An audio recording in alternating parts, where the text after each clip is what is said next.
Populli i Kosovës i voton liderët e fortë jo matrapasës. Zgjedhjet lokale të 12 tetorit ishin të organizuara mirë dhe populli i Kosovës tregoi një kulturë të lartë demokratike, reagon Agim Aliçka. E njëjta gjë nuk mund të thuhet për shumicën e gazetarëve dhe analistëve, të cilët janë shndruar njerëz të njanshëm dhe shumë të mërzitshëm. Opinionet e tyre së bashku me exit pollet krijuan një konfuzion të papar, megjithatë me ardhen graduale të rezultateve, situata u vënë në kontroll dhe gjithë filluat përballën me rezultatin. Në përfundimin e numërimit të votave, përfshirë ato me kusht dhe nga diaspora, besoj se vlerësimi i KDI-s konfirmohet se vetvendosja ka bërë një përmirësim të ndjeshëm krahasuar me zgjedhjet lokale të 2021-shit, sulmuar nga agresori serb, i cili futi miliona dollar brenda dhe jashtë Kosovës për shkatëruar atë, goditur padrejtisht nga disa aktorë ndërkombëtar që shtyr nga interesat kota gjeopolitike, nga pro-serbët si Grenellët e Ramët, tek një opozitë të sëmurë nga etja për pushtet, tek një shtyp i shitur dhe shumë të tjerë vetvendosë dhe koalicioni i saj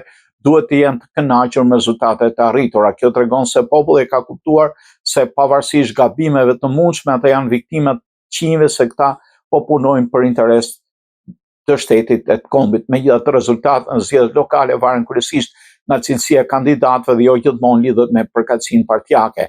Shumë votuesi njohin personalisht kandidatët dhe votojnë bazuar në vlerësime individuale. Disa kandidatë vetvendosjes e më pak nga partitë e tjera fituan sepse ishin të njohur dhe kishin dëshmuar rezultate. Një rast veçanërisht mbres lënës dhe shumë pozitiv për të ardhmen ishte fitoria Bince Ramiz Ladrovcit kundër kandidatit për krahur nga partia në Drenas. PDK-ja mobilizoi gjithë forcat kundër Ramizit, por sinqeriteti i tij për kushtimin ndaj popullit, rezultatet e punës e mundën klikën e korruptuar partijake. Rezultati në PEK, ku Gazmend Muhaxheri mori më shumë vota megjithëse shkon në balotazh, është e pakuptueshëm.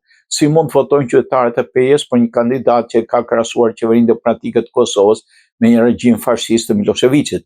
Deklaratat e tij publike janë jo vetëm të rreme, por dhe armiqësore ndaj shtetit të Kosovës. Rezultati në Mitrovic e ndar veriu jug nga PDK-ja është po ashtu zhgënjyes dhe i pakuptueshëm.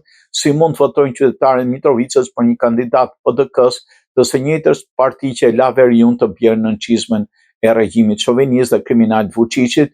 Qeveria Kurti, pra vetvendosje me guxo dhe alternativa, i dëboi bandat dhe solli në kontroll Kosovën në pjesën veriore.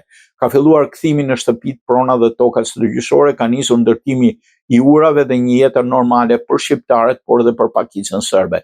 Jo shumë kohë më parë, shqiptarët as që guxonin t'i afroheshin urës së Ibrit nga frika se do vriteshin nga bandat serbe. Një zhgënjim i plot me votuesit e Mitrovicës, sidomos duke ditur që Faton Peçi, një kandidat serioz, i aftë dhe i dëshmuar. Fitoria e listës serbe në komunat e krijuar artificialisht me shumicë serbe nuk është surprizë. Në këtë nuk mund të fajësohet vetvendosja, por drejt për drejt e pas një dyshim PDK, LDK, AEK, Nisma, këto parti së bashku me bashkëpunëtorët e tyre në KQZ, në gjykatën kushtetuese të Kosovës, të trembur nga aktorët ndërkombëtar dhe me shpresën për të rikthyer në pushtet me ndihmën e tyre, lejuan regjistrimin dhe pjesëmarrjen në jetën demokratike të një organizate të hapur harmiqësore që nuk e njeh shtetin e Kosovës. Ky është një fenomen absurd me rekord botror që meriton të hyjë në librin Guinness. Organizata armiqësore Lista e Srpska, e cila punon hapur kundër Kosovës dhe drejtohet nga Beogradi, shfrytëzon të drejtën për të shkatruar në mënyrë demokratike shtetin e vet në interes të një shteti të huaj të Serbisë. Kjo e bën ekzistalisht të domosdoshme formimin sa më shpejt të qeverisë së Kosovës të dhequr nga vetvendosja, guxo dhe alternativa dhe kryeministri Kurti.